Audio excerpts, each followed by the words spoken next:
what I was trying to discuss, what Nate and I were trying to discuss is the recording going? Sorry. Oh, is what is a really interesting question for me with regards to radical orthodoxy, and I know both of you are interested in Barfield, and I feel like, so this is going to take me a bit afield from what Nate and I discussed, but I think it's a good setup for the conversation. Where I come from is this sort of Kierkegaardian perspective, and I feel like I come from that way of looking at things. I come to very similar insights, but it brings me in a bit of a different place. So radical orthodoxy has this critique of sort of secular reason, and that's something you can get out of Kierkegaard as well. But what I'm curious of is, I know that radical orthodoxy sort of often ends up set up Barth as a foil, as something, Karl Barth as a foil for a sort of a theological position that they want to oppose in a sense. And what's sort of fundamental to radical orthodoxy is this unity of nature and grace. In some sense, we need to overcome that dichotomy. And of course, that's connected to the critique of secular reason, because, what you're saying is you sort of have to have grace and nature together. You have to have transcendence and immanence together. You can't have one or the other. But I think where the sort of critique comes in is just the sort of emphasis on the particularity of the incarnation in Jesus Christ, this figure from Nazareth, where there's sort of this such a radical particularity there. There's just, God shows up in such a weird, unexpected way that there's just no way you can ever sort of build a bridge from natural theology towards that. There's just no way you can get from observing nature to Jesus of Nazareth 2,000 years ago. It's just such a paradox and such a absurd that God would show up in this way. And so I think what Kierkegaard does is sort of, he says, you sort of have to just take the leap of faith, come into this Christian reality, accept the absurdity, and then sort of live in this reality.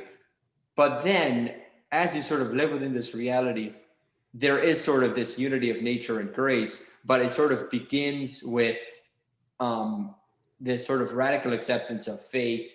And so sort of grace is primary there. And he's sort of saying there's no way to build your way from nature to grace. It's just, you're just this human being who can't reason your way to it. So you just need grace. And that just seems to me a bit different than from what radical orthodoxy is doing, but I just haven't quite figured out what the difference is. I don't know. Can either of you speak to that? Well,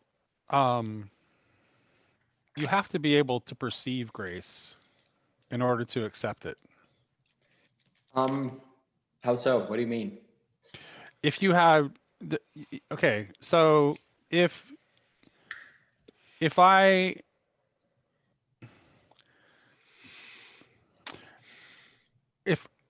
am trying to give you something and you don't know that I'm trying to give you something, there's no way that you can accept that gift. You have to have some perception of it through some means, and I would say that that's where there's still a role for nature. Is that grace shines through, even in its fallen state. Well, and I'm not an expert or radical orthodoxy, but one of the things they seem to be pointing to is that there isn't the distinction, even though you can make it sort of intellectually, it's actually not there.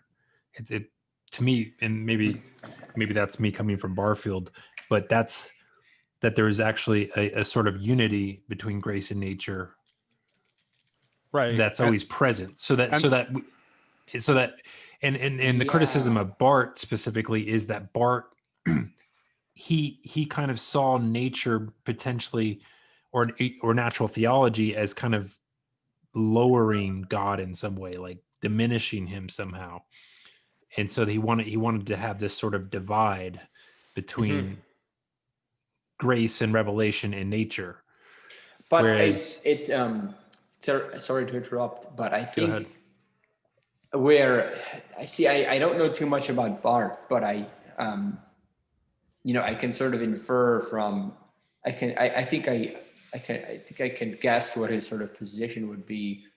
I think the key issue is sort of, so I was reading Barth's Critique of Natural Theology, and he has this analogy of a swimmer in the ocean who's drowning, and then he says, sort of God reaches out and saves us, and we as the pathetic swimmer can't make one stroke towards him. So it's sort of this radical dependence on God.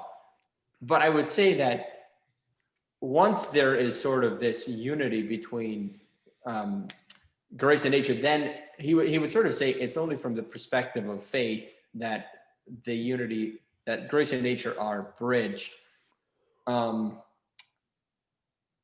Yeah, it's so confusing. I think maybe Radical Orthodoxy would say that yeah, in a sense, the sort of purely immanent secular perspective is self-defeating, and that you just have to have transcendence in order for reality to make sense. But I suppose the confusing part there is that sort of a judgment made from within a position that already accepts transcendence. So I think the move that they make is they say there's no such a thing as secular reason, because either you assume there is transcendence or you don't, and that's sort of a fundamental assumption. So sitting from the perspective of transcendence, they're saying this is just logically incoherent to say that there's no transcendence. I don't think there is that leap of faith there. I don't think they would quite go so far as to say there is no such thing as secular reason. What they would say is that any metaphysics that is developed independent of being informed by theology is necessarily always going to end up being nihilistic. Yes, like that's right. That you can't possibly avoid it. So that's wouldn't be the quite same as saying that there's no secular reason. You can have secular reason, but it will always, in all cases, follow to its because it's based on a rejection of God by its nature. It will end up tautologically proving its own first principle, which is that there is no God. What I was trying to say with there being no such a thing as secular reason is this sort of meta-narrative that secularity tells itself, that there is sort of this neutral reason, presupposition free, from which we sort of judge these different positions. And then Radical Orthodoxy, as I understand them, says this sort of neutral space you've constructed from which you now sort of survey the whole field, or assume you do, is itself a construction, is itself not presupposition free. You've just a priori decided there's no such a thing as transcendence, and you're going to only take immanence. So they're sort of taking the postmodern critique of secularity there and using this as an opportunity to sort of put forward a theological reading of the situation. Yeah, that's right. They specifically trace it to Scotus and Occam, like positing a univocity of being as kind of being like the roots of both ultimately modernity and postmodernity. And then I would say that implicitly, like the continuing like misguided notion of freedom that continues in modernity and postmodernity is also linked to that. Like if you have if you construe freedom as only in that negative sort of libertarian sense that both modernity and postmodernity share, then you remove any possibility of being pointed toward the good.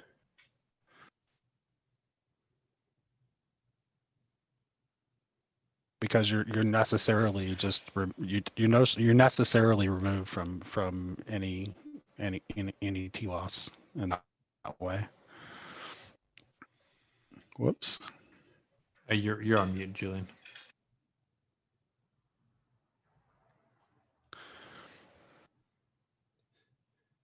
Yeah, sorry, I'm trying to set up my my camera here, so you'll have to go on without me for just a second. Yeah, sure. Sure.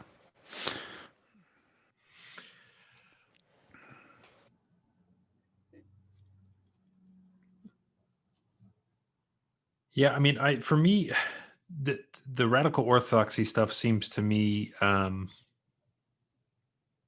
pretty much in line with all the stuff that I've been getting from Barfield. Yeah. Because what it's conceiving of essentially is this underlying unity within all the distinctions we're making, which to me makes a lot of sense. Like it just if these things were as disconnected as we sometimes presuppose in the modern vision, like it would be folly to me to, and that's one of the reasons when I deconstructed away from faith, I could never embrace any sort of, even though I lived in a materialist culture, I could never really embrace materialism because it just didn't make sense in so many levels. If you follow it to its logical conclusion, you end up deconstructing. The logic of modernity leads to postmodernity, which deconstructs logic itself, right? I mean, it all starts falling apart very quickly, and there's enough sense, there's enough beauty, there's enough something within this world that as long as you have a little bit of gratitude and humility, I think you have to, if you're honest, ask some serious questions about where that comes from. Right. And I would say, and the only thing I would like to add to that is and that the entire project begins out of a desire to create a space away from God. So of course that's where it ends up. It's so that and it gave us a lot of power to act within the world. Do you think modernity began with that motivation?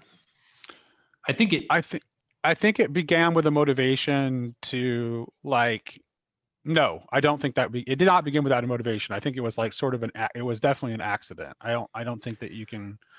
I think that it definitely came from a motivation to gain power over the natural world. I would say that's fair. See, I think it began in theology with the desire to understand God and make his transcendent nature more explicitly understood. That's definitely true, and that's definitely where radical orthodoxy places the roots of it, is definitely in that post Aquinas scholasticism for sure. Yeah. But that goes alongside with that you can't separate that from the early impulse toward doing natural science too, though, because those things were linked. I mean, they weren't just doing theology. So I think that so what you're saying is definitely true, but I think it's also linked to this desire to gain dominion over nature too, in addition to trying to maybe an impulse to understand God in a way that puts God within human control. So they're both linked to an impulse toward human domination and control, which is why they go astray ultimately. And I'm not saying that they were necessarily consciously conceived in that way, but there is that underlying sense of that. Okay, I have a question that'll take us a bit afield. Is that okay, or would you like to probe more into this question? No, let's go for down it. for whatever. Okay, so I'm trying to think about what you guys were just saying about the sort of self-defeating nature of a purely immanent perspective. And I guess the question is, what's going on when you say that? Um, are you sort of saying the transcendent perspective is more rational? And what does it mean to say something is more rational? And if it is the more rational, then why doesn't everyone believe in transcendence?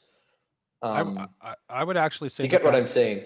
I would actually say that dualistic frame itself is the problem. Yeah. So See, I would, that's you sort of my you Kierkegaardian struggle. you can't point just at transcendence either. Like, Oh, because you're only I going to experience your only experience as a finite being living in space and time. Yeah. The only access you have to the transcendent is through the immanent. Yeah, I agree. So I agree. I mean, right. Yeah, So, I mean, gotcha. I'm not trying to separate the two. I'm just saying. Sure. Um, You can't eliminate the transcendence or the immanence, really, right? You'll go wrong either way. Yeah. You'll go wrong either way. You don't want pure realism or pure idealism. So in a sense, you're saying this is the perspective that makes the most sense and it's the most rational. So it's not sort of something you have to take the leap of faith on. It's just, if you actually think about this hard enough, you will come to the conclusion that the purely immanent is nihilistic, and we need to have an approach of transcendence. Do you agree with that? Or well, let's talk about faith for a minute. Like, that's like, I mean, let's not pretend that that's necessarily like a word that isn't slippery at all. Yeah, it isn't. So it's like, I think that, like, it matters how you're defining. This is something that I struggled with a lot in my life. Like, I had for most of my life like a very sort of modernist construal of what faith was, meaning that faith was that you simply assented to a proposition because you thought it was more likely true than false, Mm-hmm. and that was it. I don't think that's necessarily the right way to construe faith, but I want to know what you brought it up, faith, so I really am curious to know what your definition is and how you're using it. So, gee, what are you? So, I think of faith in a Kierkegaardian way, where it's not the assent of propositions, but it's more like I would connect it to a trustful venture into the unknown. So it's sort of connected to, the best definition of faith is when Jesus calls Peter out over the waters, and there's sort of he sort of sees this, that he sees this reality that he wants to come into contact. He sees Jesus, and Jesus is telling him, trust me and follow this path here. And so there's this intrinsic sense of uncertainty where he's just stepping out over the waters, and yet he also trusts in the reality that calls him. So there's this dynamic between trust and uncertainty that are necessarily wrapped up in what it means to have faith. And so I see faith as this trustful venture out into in the unknown. So and isn't that what it requires us to live? Like, isn't Yeah. that like, right? Isn't that like, we can't really escape that, right? Yeah, Let's, exactly. Yeah. As finite beings living in time and space, it's like we have to live through faith. It's Yeah. ultimately just a question of where we're going to direct the faith. So I entirely agree with your definition, by the way. Yes, linking it to that notion of trust, that's entirely right. It took me forever to get that. I never, and even when it was expressed to me, like when I read, like I told you about how I felt when I read Kierkegaard when I was a teenager, it's like, yeah, whatever. No, I don't want no part of that. That was my reaction to it. So yeah, that's totally agree. Did you freeze up? I think Julian might have frozen up. It looks like he froze again. Yeah, looks like he froze up. But how about Michael? What about you? What are your thoughts on faith? Yeah, I think that's another thing. I'm similar to you in terms of struggling with the meaning of it, and what, and again, I think it's, it essentially comes down to the sort of Petersonian, how are you, what are you going to do? As you were pointing out, because you're finite and you can't. I think when I was younger, I had a sort of, the smart thing to do is wait until I can sort of rationally conclude some search for meaning and then act. But of course, in the interim, you still have to act. And essentially what Right. the older you get is the more you learn that, yeah, you're never going to come, whatever this search for meaning is, it's such a complex thing that you don't really even understand it when you're doing it. So the idea that you're ever going to get to some end where you now have, categorical certainty about Right. the decisions you're making is just never going to happen That's so much of realistically. what it is learning to live in comfort with that uncertainty. Mhm. Because it's not allotted to us to have that kind of certainty in this life. So Yeah. But it's it is just, that's why it is related to trust. It's like,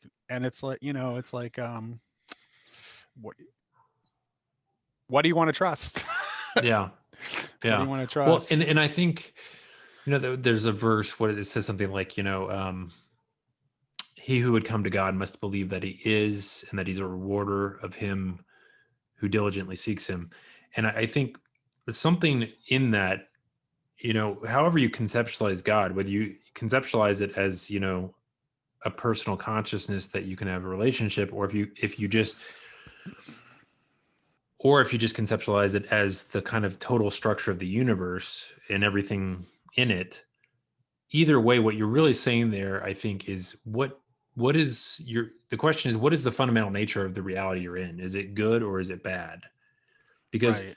if it's good, fundamentally, that puts certain moral requirements on you in terms of how you interact with it, right? Because it's like, okay, well, if it's good, then I should behave in some sort of morally, patterned way to match it, so that I can become like, so I can interact with it in a good way, so I can kind of, there's a fittedness there, right?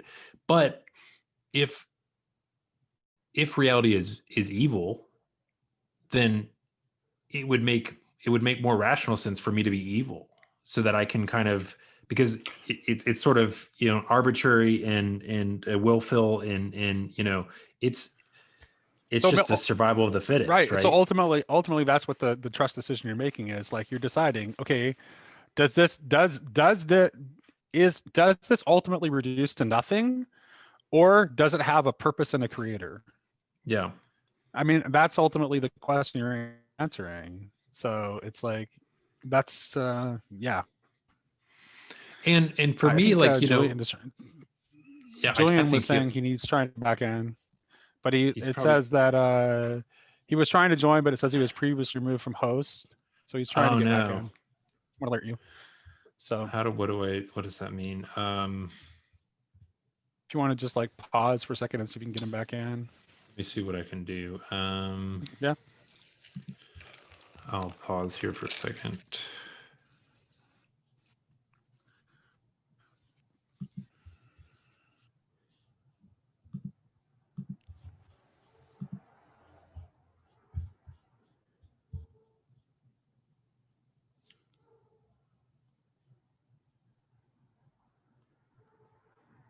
Um,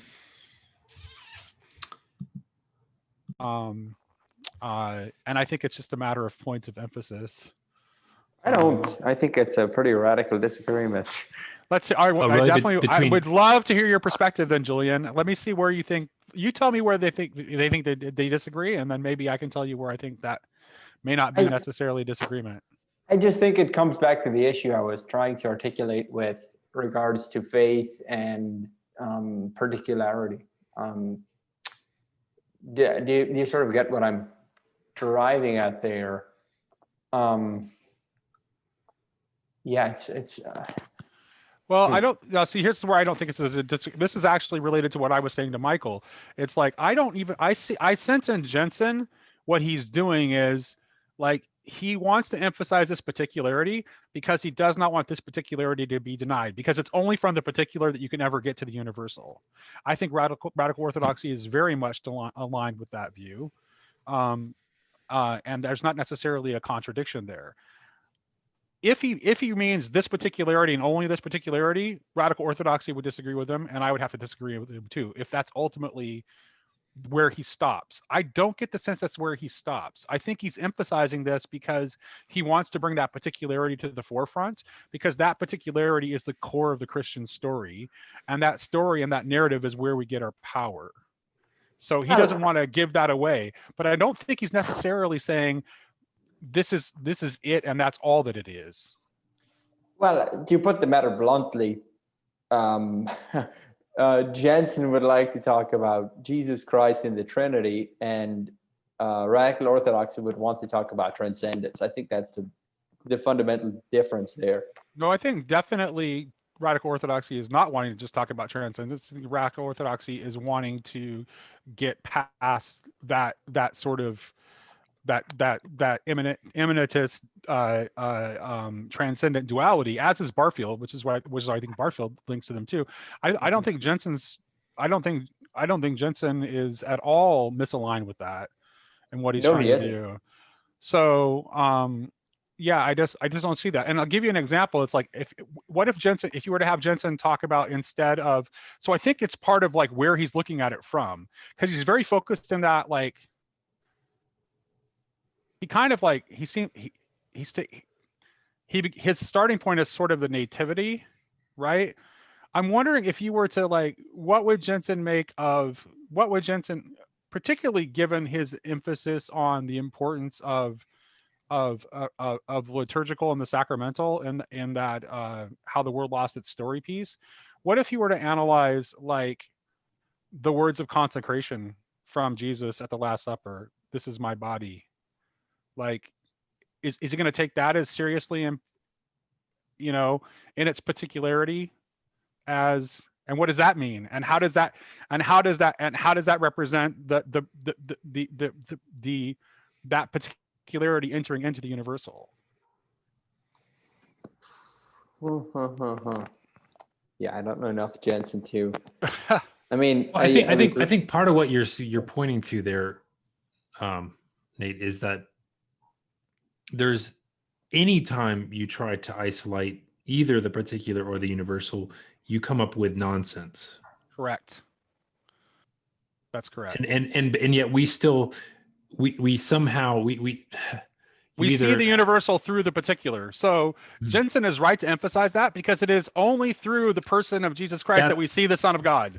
There is no other way to see the Son of God than through the particular person of Jesus. So that's where he's entirely right. But is that all that Jesus is? Is that all that the Son of God is? Or are there other universal expressions of that beyond that particularity? And I would argue that there are. Radical Orthodoxy clearly would hold that there are. And I don't think Jensen would disagree with that. I just think he wants to root us in that particularity. That's what his goal is. So, yeah.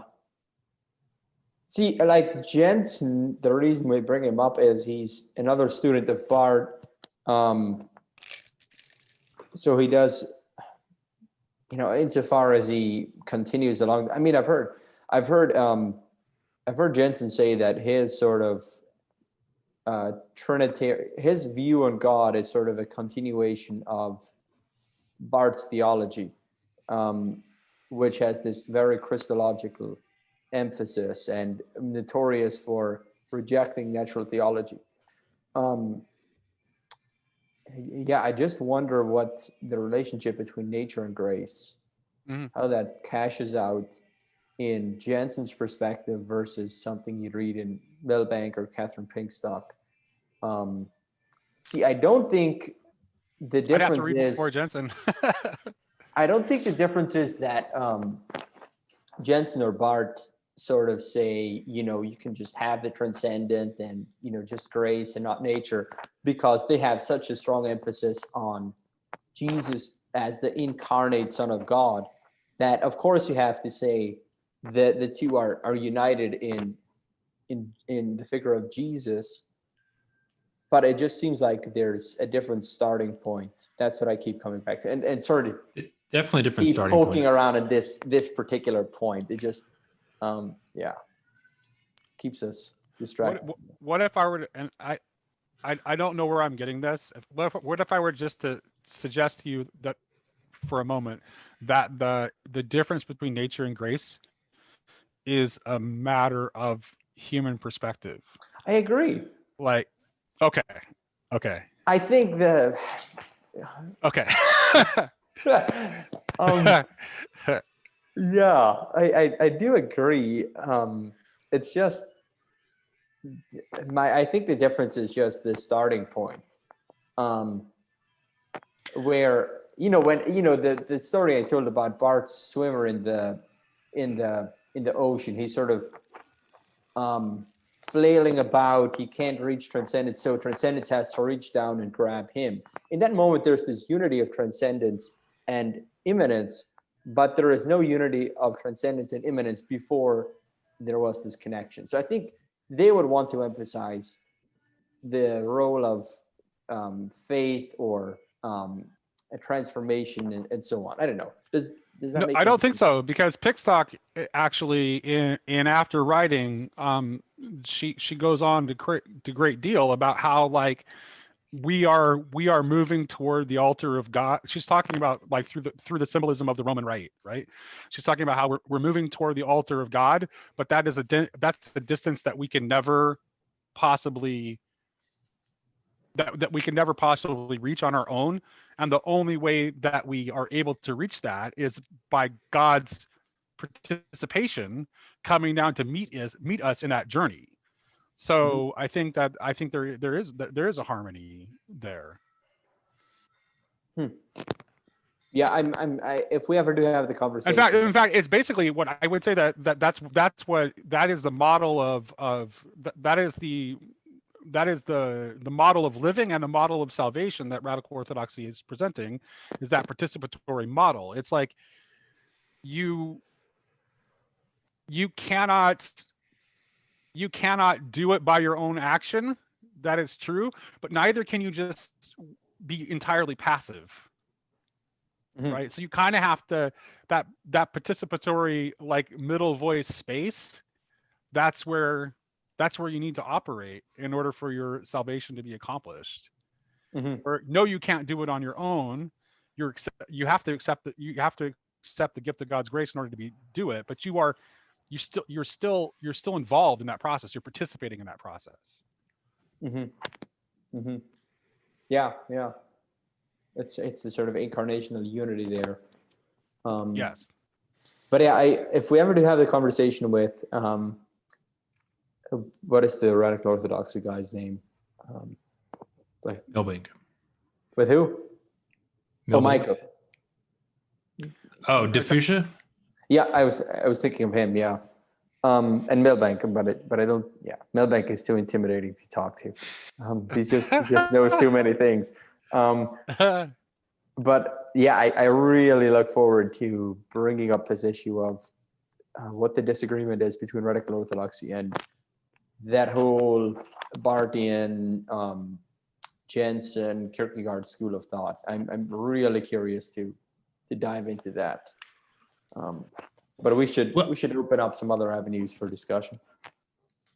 Yeah, well, I think the big thing, and I think he mentioned this in one of our conversations. Maybe it wasn't one of our recorded conversations, but he did explicitly say that Barth has this aversion to natural theology because, again, he sees it as kind of demeaning grace, but the RO distinction that they're making is actually that grace is revealed in nature as well. And that, as you were alluding to, Nate, it's just a matter of human perspective, really. In that, and I do from think, what little I understand of, go ahead. I'm sorry, I didn't. Yeah. Oh no, whatever you were going to say, you can. I was just going to say, from what little I understand of Barth's perspective as Pickstock like contrasts it in after writing, it's like essentially it's actually like a grace versus faith difference and emphasis. Like what Radical Orthodoxy is proposing that we see through grace, Barth is saying that we see through faith. Yeah. Oh. And Say more. but Say the, more. I would say that the participatory model leaves room for both, and I would say that's not an irreconcilable gap. Right. It's the question of whether we have free will or not. And in some sense we do, and in some sense we don't, because I do think we are always, as conscious beings, we are always participating with the divine, whether we like it or not. But there is a certain, I don't know. Yeah, it's very tricky. Well, it's our exercise, right? It takes the exercise of our gnomic will to avoid it, right? Yeah. So yeah. I mean, that's like so it's like if we had no gnomic will, and David Bentley Hart actually holds that Christ had no gnomic will. What is it? What is a gnomic will? The gnomic will is our deliberative power to choose between options, right? It's kind of like it's related to that notion of freedom as the ability to choose. I think Jensen would say he does decidedly have a gnomic will, and that's what makes the Incarnation so scandalous. Do you think that's right? I think so, and I think that's actually, and this is why David Bentley Hart questions his reading of Maximus the Confessor, because David Bentley Hart's argument that Christ had no gnomic will is also based on Maximus. So they clearly are reading Maximus differently. That is like a big core of like what their squabble is. I would have to go and read Maximus in order to fully understand what the nature of that disagreement is and whether it's even possibly reconcilable. Well, the question then becomes, if Jesus doesn't have a gnomic will, is a gnomic will, is it something intrinsically human? And if it is intrinsically human, was Jesus not fully human? So Maximus holds that does hold that Jesus has two wills. He has a human will and a divine will, but he is, this is the best of my understanding. I have not read Maximus directly. I'm taking this from a combination of David Bentley Hart and what we read of Jensen. Okay. So, and I'm trying to put them together. And so Maximus holds that there is a human will and a divine will in Jesus, which like, so you can have like things like the prayer of like praying that this cup be taken from me can make sense. Right. So there are two wills in Jesus, but his human will doesn't have any gnomic characteristic in terms of like being able to actually choose differently so that it would be misaligned with the divine will within him. That's weird. I mean, that's like cutting out. This is the David Bentley Hart reading I'm giving you. But this is I mean, this. Yes, but believe me, there were great torrents of virtual ink spread on the David Bentley Hart Facebook group back in the day over this precise. Like, I think that was like the part of that all shall be saved that even his fans a lot have had trouble with, was his claiming that Jesus had no gnomic will, and I think clearly that clear. I can't opine as to whether Maximus actually held that or not, but that does seem to be a point of tension between Hart and Jensen as to whether that was the case or not. Well, I see, again, I feel like it's this Jerusalem-Athens divide, right? It's like, is the revelation the thing that's real? Right. More real, or which takes precedent? Or is it your sort of clean lines of logic? I think it's the revelation, and this is why I have a hard time disagreeing with Jensen, because he's really, really right in putting the emphasis on the revelation, because it's like we have to, like, it's only in light of the revelation that we can then begin to use our reason to make sense of anything. And that's true even if that's actually true even outside of a specifically Christian context, right? So it's like you have to have some sense of the divine shining through the creation and of your existence having some sort of purpose before you can do anything productive with your reason at all, even if you're not a Christian. If that is not there, then it's just going to lead you right back into that empty infinite bottomless pit of nihilism that it inevitably leads to without that. Well, that's got to be there. Right. I mean, because at the end of it, nobody can be a complete nihilist, right? Because if real, No, not seriously. Not right, seriously. because to do anything, as Peterson points out, you have to believe that going from point A to point B is better somehow. So at least in some practical measure, you believe that it's useful to do this over that. So Else you do nothing. Is he sort of doing then almost a phenomenological defense of David Bentley Hart's sort of teleological view of freedom, where he says, every act of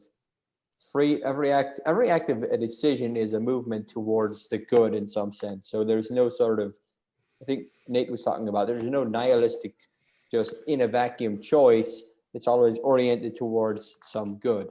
Right, which is what Maximus calls the natural will. So in human beings, not talking about Christ as the divine person here, but just in normal human beings, we have both a natural will, which is automatically oriented toward the good. But then we have a gnomic deliberative will that can choose between different options. So freedom exists in following the course of our natural will and aligning it toward the good. Aligning our gnomic will with our natural will, effectively. Oh, okay. And Hart says that in Jesus, that capacity of the gnomic will, he still has a human natural will, just as we do. So we have two wills too. So basically, like there's still a correspondence. We have a natural will that's aligned toward the good, although we don't have a fully divine will in the way that Jesus does. But we have a gnomic will. And in Jesus, from David Bentley Hart's perspective, there would be no gnomic will whatsoever, but there would still be a human will and a divine will.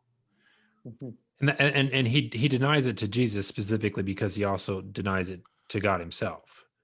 Correct. Because God could only do what's good. Yeah, right. There is that deliberative capacity of choosing between things. It doesn't exist in God because Correct. God is ultimate good, and Right. There's this one path that he could take for everything. Dualities are human. Specifically, like that's dualities only exist from the human perspective. We create the dualities. That follows from divine simplicity, doesn't it? Where all of the sort of distinctions we make about God, he's all good, all powerful, all loving, these are all sort of reconciled into a unity. In a sense, all of the different attributes we give God are actually the same thing in a mysterious way. Yeah. Like his goodness right. is his power is his goodness, and so on. Right. But I find myself more sympathetic to Jensen, even though I find most of what David Bentley Hart says ultimately very compelling. Specifically because I think, the defining characteristic of God's revelation is the cross. That's right. Yeah. That's right. Yeah. And that's what I love about Jensen is. And the more we can put forward and take seriously, God became a man. Yeah. And the more fully we can mean that, the more compelling and meaningful the story is, the more meaning laden everything is. Right. Right. And which is why David Bentley Hart doesn't really do anything to deconstruct his argument. He just says, well, if he'd have to end up denying these things. And I think Jensen's response to that would be, so what? You're only saying that because you're putting natural theology first. Mm-hmm. So yeah. And Dave Bentley Hart is committed to his to the work he's done in that area. Yes. Which is, it's absolutely compelling, and it's but it to me, it always seems a little too neat and tidy. Right. And here's what's funny. One of the things. So how on earth do you reconcile? Sorry, I'm interrupting, but this is just a fundamental question for me. How on earth do you reconcile this sort of tidy little Barfieldian system of no participate, how does it go? Participation, breakdown, participation with, this God who just happens to be Jesus of Nazareth nailed to a cross. Like it doesn't make any sense. And that's why you should become a Christian. It's right. You sort of get the fundamental tension here. It's But just, look at how ultimately participatory that is, though. It's so participatory that God himself came down and participated in it. Yeah, I would say there's nothing neat and tidy about Barfield. I still No. Oh, sorry. Barfield's He is pointing what he's trying to point away from the dualities, effectively. Like that's like the core of what he's trying to do. That's the core of what he's doing, and also pointing to language as a means whereby you can know this is with some degree of practical experience. You can know this to be true. Exactly. But yeah, he sort of said, I think it was, he kind of said he came independently to the idea that there had to be some sort of incarnation. If there wasn't the story of the incarnation, he would have had to have posited it. Yep. And I don't really understand how he gets there, because I mean, Barfield, he speaks his own sort of bespoke language at times. He does. I don't think that's his. I think he doesn't see that as his role. I just think that he sees a more fundamental problem that we need to overcome before people are like, I think he would trust that like there are other people whose role it is to get people the rest of the way there. And what he's trying to do is like, we need to do something to break down this frame or it will lead to our destruction. Yeah. Yeah. He's very concerned about the end of civilization. Yeah, right. And I think his own pessimism is probably what keeps him like, he feels the weight of what he's trying to do enough as it is without trying to take on more than he thinks he can handle. So he's already taking on a monumental task.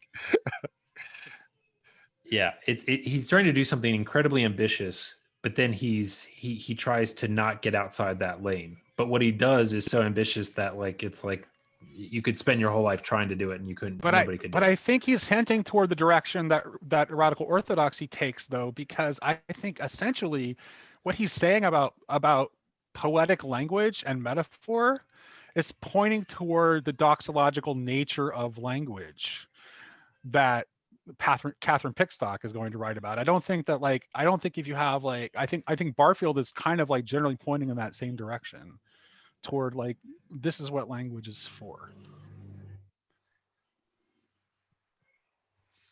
Yeah, I think they're definitely in line with each other. I think ultimately radical orthodoxy is more it's still more sympathetic to in some manner to I think it's still to some degree is still placing natural theology a little bit first. And I think that's also what Barfield's doing as well. And that's what I found so interesting about Jensen's work, is that he's putting revelation more central, but he's getting to similar conclusions, but he has a different emphasis. And his emphasis seemed to align with things that just for whatever reason have been things that I've intuited and have felt are heretical, but I just kind of can't let go of them. And so I kind of keep kind of circling around them and going, is there a way I could support these from some sort of line of evidence? What are some of those?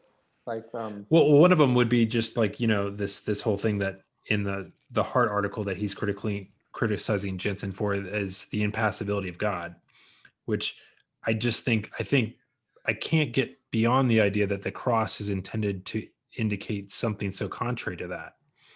Yeah. Which is God's infinite and tremendous capacity to actually participate in suffering. I would say Yeah, I would say there's nothing in Scripture that gets you to a notion of the impassibility of God. You can Yeah, only I get mean, there. You can only get there with philosophy. right. And you could, yeah, like, especially the Hebrew, like the Old Testament. If you read that deeply, um, it's too weird to get to the clean lines of, oh yeah, this God never changes and doesn't.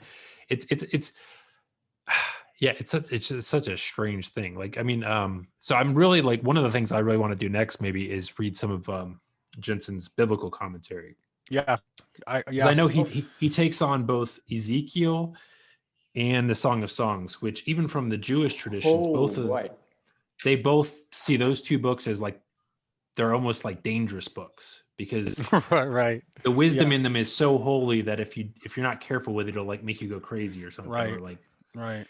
and so I'm really interested to see what he does with those books. And I know they have had, from his own, in those lectures you were referring to, he makes reference to the fact that it wasn't until much later in his career that he found out scripture was interesting.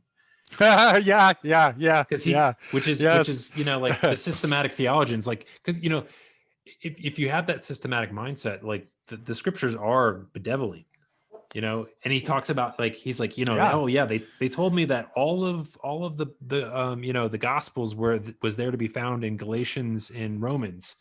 And he's like, and I tried to go through it and I can't make sense of it. Like, you can't Right. systematize Paul's thought. Right. And so I don't know. I'm interested to see what he does with those texts, because I'm sure there's a lot of, I'm assuming, because what he seemed to indicate was that those explorations only deepened this sense of what he was saying as it relates to this sort of participation of God with temporality. Now, I think it's a conscious movement of God towards that engagement. But again, it's the only way we have any apprehension of God whatsoever, is that he's made that movement, and that he's made, it's not a sort of like, like token movement. It's like Here's what I would say about Jensen and Radical Orthodoxy. I would say that the Radical Orthodox move of removing God from being part of the category of being allows you to do an actual theology that allows for something, for just for what Jensen's to be doing, as to not necessarily be a contradiction of the nature of God. say So that again. Sorry. yeah, I'm okay. So the Radical Orthodox move of removing, of attempting to make it so that God is not part of the category of being, Mhm. right? Not a being, or Right. I mean, God is not part of the category He's of being. beyond. Right. So this is right. This is where they say theology went wrong, right? Is with Duns Scotus positing the univocity of being and making God part of the category. And this of in some being. way makes way for the deist view of Correct. God Yes, off in the and distance. it leads ultimately, it leads if you follow the logic of it, it leads inexorably to atheism and nihilism. It just does. with deism as a kind of waypoint on the way. So what Radical Orthodoxy is doing is trying to set up a new metaphysics, which is like, I saw a video this morning where Adrian Paps gave a summary of like his view from his book Metaphysics that Michael DeFucia recommended in his talk with Mhm. you, which I haven't had a chance to read it yet, but it's in my stack of immediately to be read texts. But Yeah. that is like at the core of what he's doing, is trying to recover like a theologically based metaphysics that tries to recover that ancient sense of participation. of analogy of being, as opposed to positing God as being part of the grand category of being. So I think if you start, so I don't think that they would necessarily agree with Jensen, but I don't necessarily think that he would if your conception of God is rooted in that kind of metaphysics, right? I don't think that is necessarily contradictory, which still makes it a potentially useful tool. Although I would still say that Jensen is right to make the revelation front and center I mean, over the metaphysics. Jensen, The metaphysics has to be informed by the revelation and not the other way around. That's what I would say. Jensen sort of ends the essay by saying, this Jew from Nazareth is God, and he has a mother named Mary.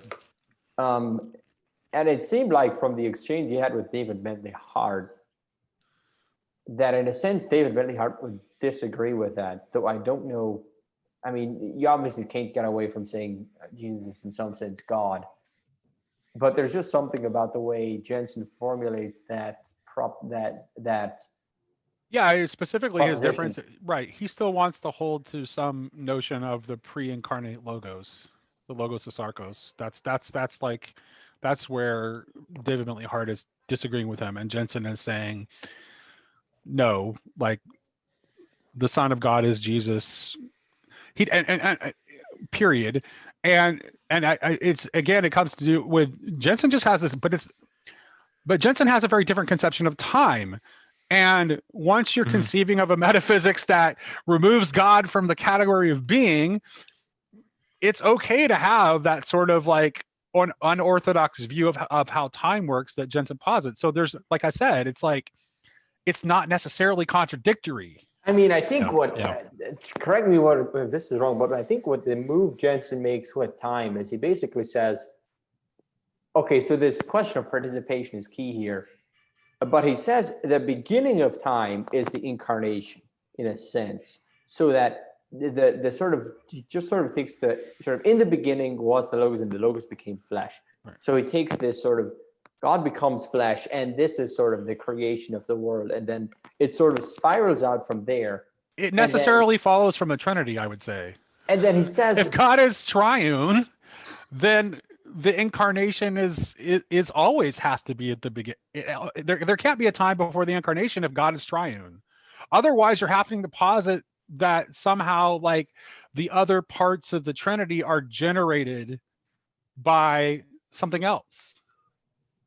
If God's nature is fundamentally triune at its core, then the incarnation has to be like not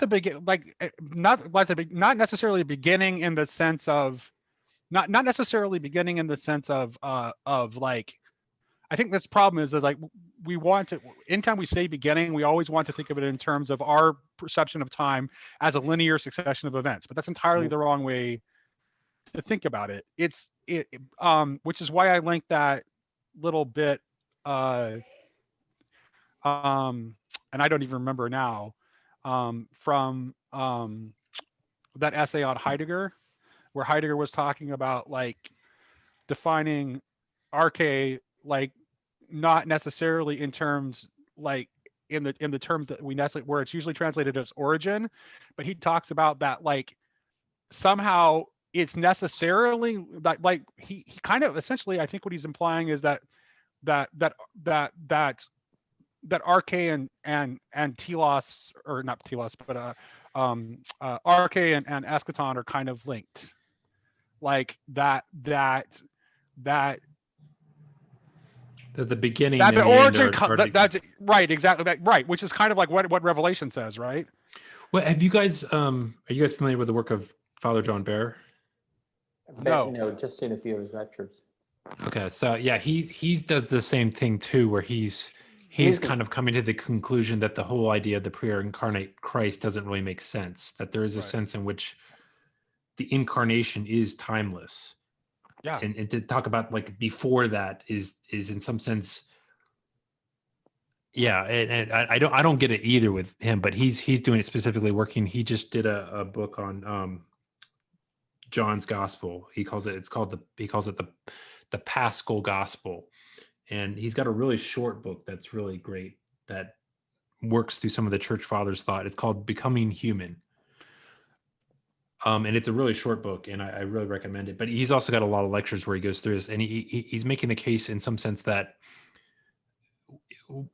when God talks in Genesis about creating humans, that's the only point. Like every other thing, he says, "Let it be, let it be, let it be."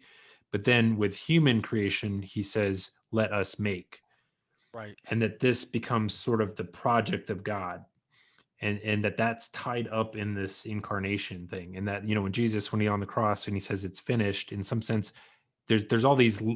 He says that there's kind of all these links in the text to let even in the construction of John itself at the beginning, when it says in the beginning, there's all these links back to Genesis that are Right. intended to link up with our understanding that this is in some sense what he's talking about when it's finished is it's this act of creating a human. Well, I mean, this is a bit off track, but in a sense, through the incarnation, the crucifixion, the resurrection, you have the beginning of new creation within time. So that even if the incarnation isn't the beginning of time itself, it is sort of the beginning of the new creation within time. I don't know. Does that fit in with what we're discussing? I don't know. Gee, this is brain breaking. Well, yeah. Anytime you start talking about time, it's yeah.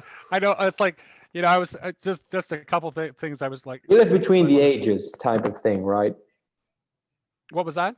It's this notion of living between the ages, as the Right. lives between the ages, and so that whole conversation has to play into it. Is what complicates your epistemology or how you think about God is this notion that you're straddling these two different realities as a Christian. You're straddling these two different times. You're straddling these two different ages.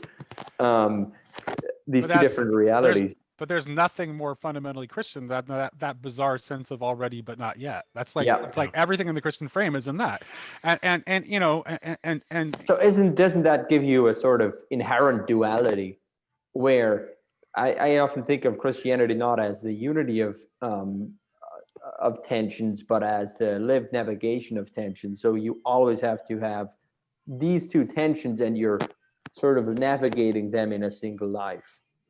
Yeah, I would say maybe, and I suggested this in my comments a while ago. Like one of the things I was hinting at is like that it's possible to think that perhaps that our perception of time is related to the fall, and that our experience of the dualities is connected to that. Like if we wouldn't necessarily have the dualities if we didn't experience our existence from within time. Yes, that's right. I mean, yes, I mean, yeah, I just had this thought.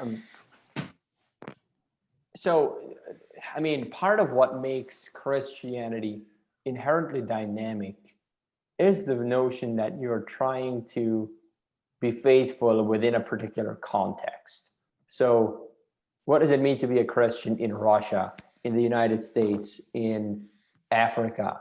With all of these different political, cultural contexts, you're going to have people sort of navigating these tensions according to the place and time.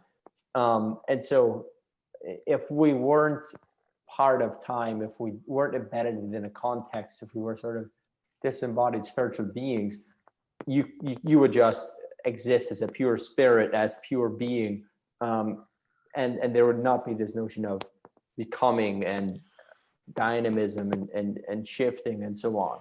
And the grace is what grace is it is an allowance that allows us to participate from that, even within that state, in both. So through our particularity, we participate in the universal. That's what the body of Christ is, right? It's like it's particularities that create that create together a universal, but don't lose their particularity at the same time. Remain particular, but yet are also universal. Mm-hmm.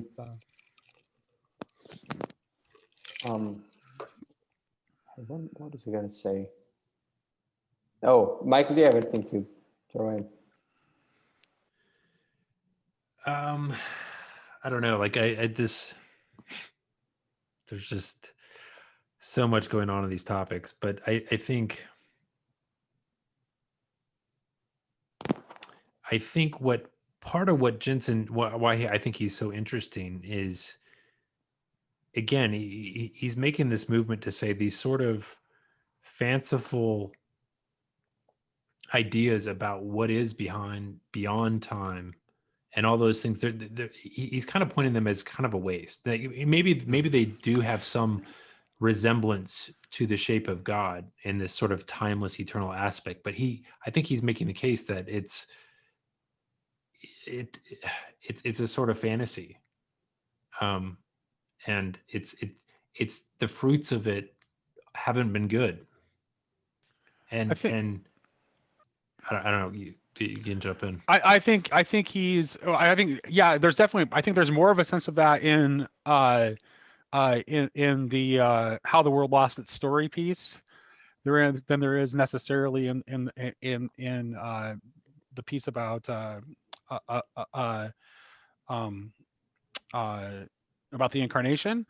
Mm-hmm.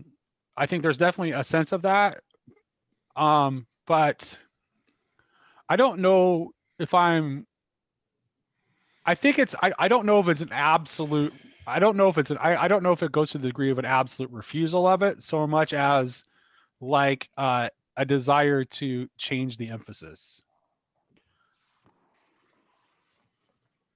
Because I think that ultimately, like, there are people that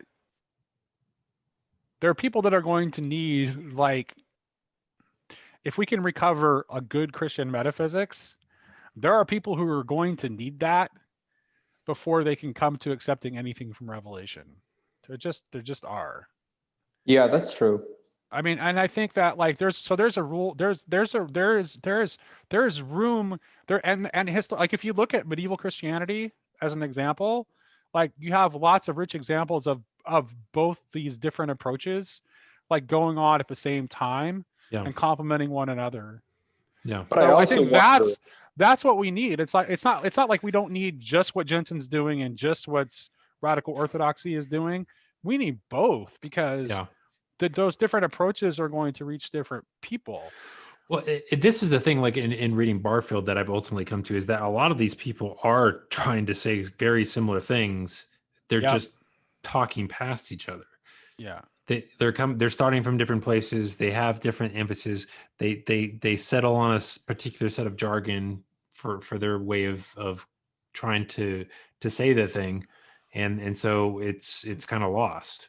And I think one of the things that Radical Orthodoxy, in my opinion, gets, like, Jensen seems to be, when it comes to influencing the political arena, he seems to be basically giving up entirely. Whereas Radical Orthodoxy is still very much engaged in, like, trying to make a positive move.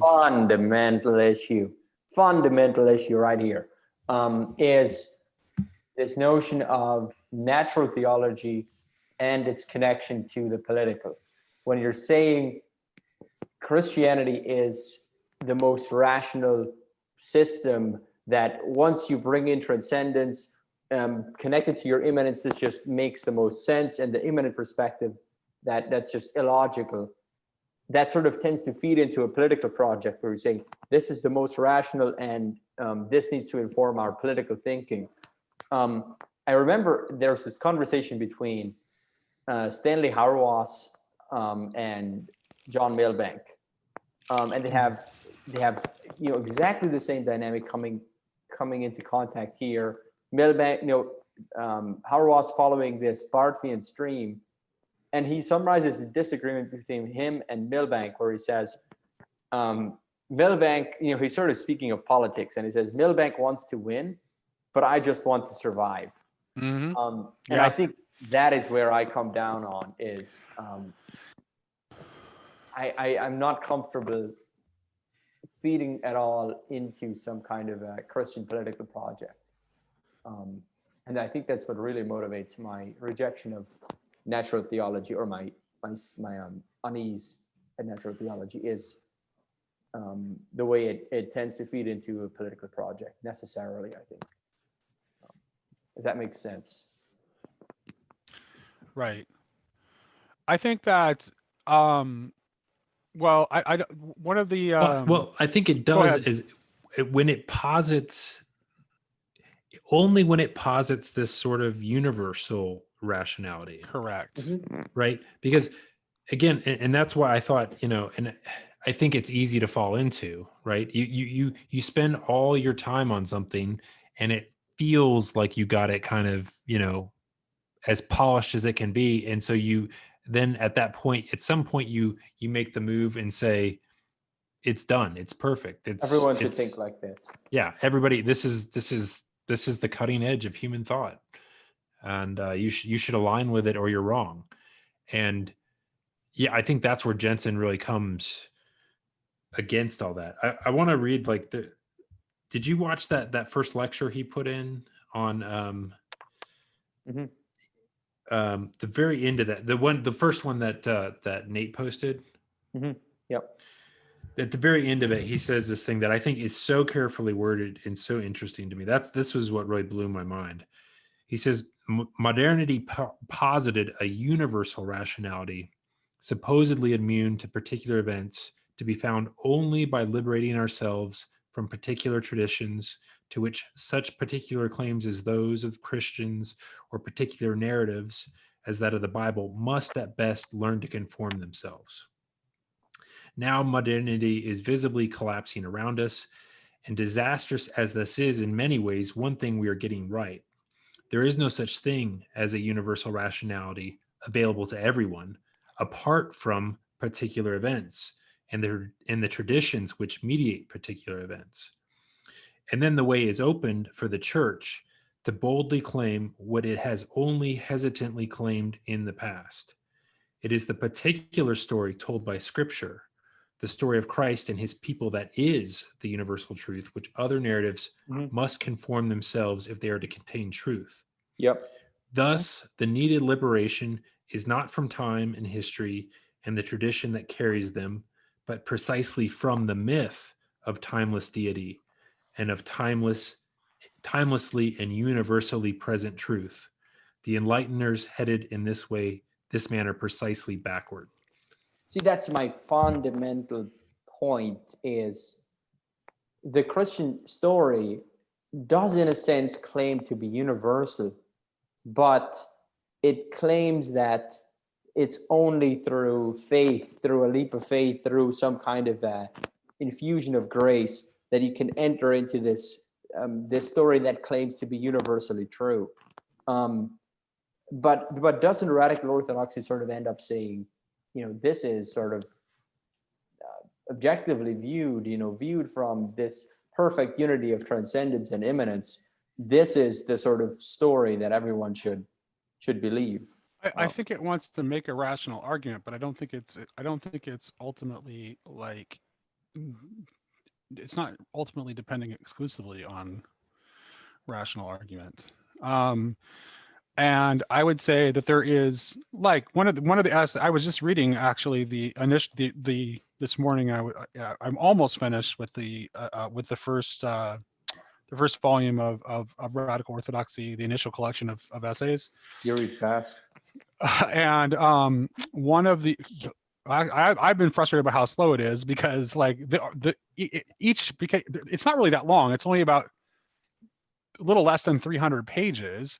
But the problem is that each of those essays is so dense that it's it's not like light reading at all. But they're worth it. They're worth it. And I end up going back and rereading sections and trying to make sure that I understand things as fully as possible. One of the ones I read today was actually a radical Orthodox defense of Christian anarchy. So of Christian anarchism. So I wouldn't necessarily assume that. I think what radical Orthodoxy is holding broadly is that the church has something to say to the political sphere, but it doesn't necessarily follow that it would want to prop up the state in its late modern incarnation. I wouldn't propose that, and I very much find myself sympathetic to a lot of the movements of radical Orthodoxy. I would say that it's definitely it also does a good job of trying to to navigate the extremes between liberalism and anti-liberalism too. and tries to kind of like, you know, find a middle space, or even the ones who aren't like, I can't remember the name of the thinker who wrote I think it was Cunningham. Was it Cunningham? I don't remember. I'd have to look and see who wrote the Defense of Christian Anarchism. But I mean, that's like kind of where I fall. I think that just as we keep talking about how you can only get to the universal out of the particular, I think that probably comes to like governance models too. Like I don't think that we can arrive at something that works universally without focusing on the particular when it comes to that either. So yeah, we need to be focused on the local and the communal. So yeah.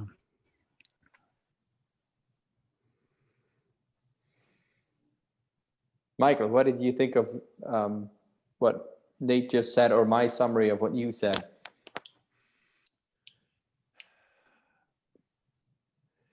Yeah, I guess I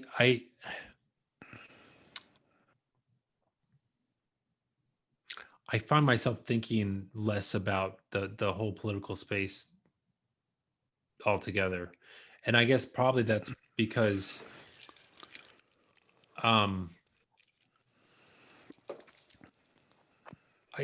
trying to make the connection, I mean, in my mind, it's so far away from here that I have a hard time seeing how people could honestly make the jumps from here to there.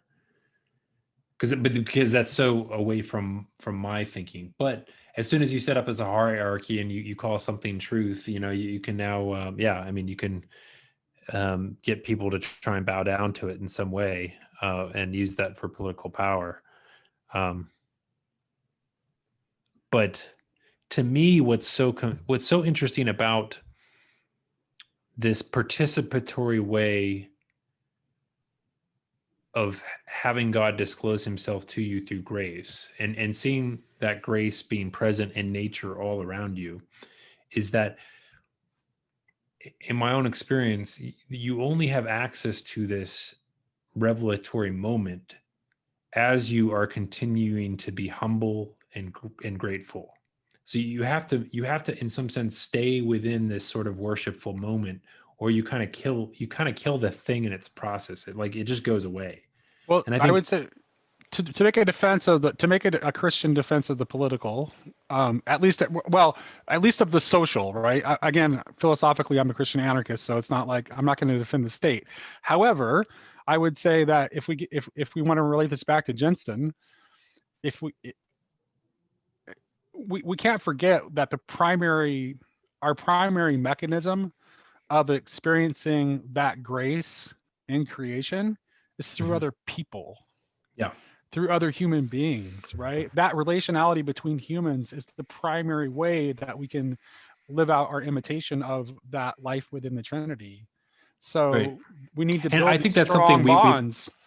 We've definitely lost in the Protestant frame, is a vision of the church as a kind of vessel through which salvation is being carried into the future. Correct. And that I always, I think it's so interesting that so often in, I guess it's Acts or early accounts of people being saved, you often hear the phrase, "You and your household will be saved." Right. Which is, or even Paul talks about a believing spouse kind of being the salvation of the other half of the spouse, like of the partnership. And so I don't think we have that conception of a sort of communal sense of salvation. The whole modern myth of the individual has wiped so much of that away, even in Christian thought. Which is why I think it's wrong to think of the political as irrelevant, because I think we might have to start restoring those things first. I think we might be putting the cart before the horse if we think that a culture that is this far down the road of nihilism, to think that it's automatically at a point where it can just accept faith through revelation without, at the very least, Christians have to do a better job of giving people something to see. So Christian community building might be the thing that needs to really be the emphasis. like, so that the world has something to look at. Mm-hmm. Yeah. Something particular. Something particular. Yes, exactly. Yeah. Yes, exactly. You got it. That's it. Yeah. And obviously I think that's something that probably has to start small and local and intimately, and then kind of hopefully we'll scale up from there. I suppose from a biblical perspective, Christianity is sort of necessarily political, in at least some sense, because the gospel message is that Jesus Christ is King. So and Caesar is not, and he's proclaiming the kingdom of God. So these political dimensions are sort of all over early Christianity, and so it's obviously not just this sort of individualistic, or fuzzy feeling in your heart, conversion, saved from hell, etc. It does have necessarily this What political dimension. The little interview I heard with Adrian Paps, where he was talking about some of the ideas from his metaphysics, he was actually relating them into politics, and he was talking about how, yes, like what we've done is that we've lost us, that we've built up this sense of the individual while losing a sense of the person, because the individual is a part in isolation, right? That could be put in total dependence on the state, whereas a person only exists in relationality with and community with other humans.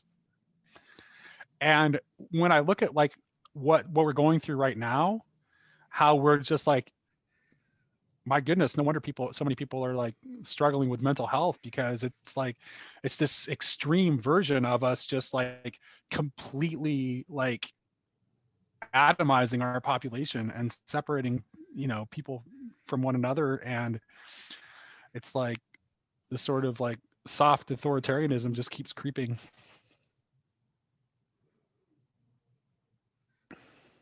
Yeah, the current situation does absolutely nothing to improve the being a crisis. I mean, No, for sure not. Yeah. you gasoline on a fire for sure. Yeah, it just it exasperates everything, everything that's driving the meaning crisis. This alienation from places of worship, this increasingly focus on the screen, so people are just spending way more time online, isolation into individuals, isolation from communities. People aren't even able to travel as much, so there's even this alienation from other cultures, other even connection to nature. Right. In some cases, people stuck in the city. Yeah. Yeah, all kinds of problems. Right. Yeah. Yeah. So I mean, hopefully Christians can find it within them, we can find it within ourselves to start modeling these things for the culture at large, and to, build communities with close bonds and that value persons as persons. So, yeah. Well, it's interesting. Something so I see you, and you're talking about how do we get to see this return of, like, how do we have something to look at, for the world to look at, right? And I think, I don't know, this is just, I don't know if this is wishful thinking, but I feel like there has to be some sort of return to an ecumenicism that like actually links the church together again, and it actually has an identity as a body that those outside of Christendom can, or out the pagan world can recognize, okay, that's a sort of unified thing, instead of what has become this sort of weird, especially since the Protestant Reformation, this, schism multiplied upon schism, multiplied by schism, and to the point where it to the point now where like what the big thing everybody jokes about, right, is consumer Christians, where they like, oh, I go to this church to get the singing, and I go to this online guy to get the pastor. Like, so there's this kind of consumerist, like it's like we're now the congregation is the individual, you know. Yes. And it's like we've taken that to as far as it can go. It's got to come back the other way. And I have heard, like, I was watching something where they were, I don't know if this was true or not. These were two people talking about some figures, but they were estimating up to like maybe upwards of 70,000 churches in North America may have closed because of COVID. So there's something like there's a huge sea change in so many dimensions of life. But I think, I don't know, I'm hopeful that there's going to be some sort of movement within Christian spheres to come back to some sort of, I don't know. I do see like a sort of broadening of terms of what orthodoxy is that I think is a good thing. That's very good. That could make that possible, you know. I agree. I think Radical Orthodoxy does a good job of modeling that too, because it's like there's not like there are thinkers that come from different traditions, but they have a tendency to emphasize the orthodoxy and not emphasize their particular tradition. Although obviously their ideas are going to be informed by it. There's just it's not a huge point of emphasis. Mm-hmm. So, but ecumenicism. How do you? What do you see as the best path forward to that kind of like Christian unity? I don't know per se. I do think. It's just like, I think it's really basic. Honestly, at the end of the day, it's like, you know, where it talks about, you know, they will know you are my disciples by your love for each other. So it's just like the outside world being able to see some sort of connection between individuals that is real and genuine, that is difficult to explain any other way. All right. Well, I think that's a really strong note to ending on a note of emphasizing Christian love is never a bad idea. So I think Agreed. You brought that right to the perfect ending, Michael. Thank you for the chat. It was wonderful. Yeah. Same here. We can do it again sometime soon. All right. Okay. All right. Bye-bye. Yep. Bye.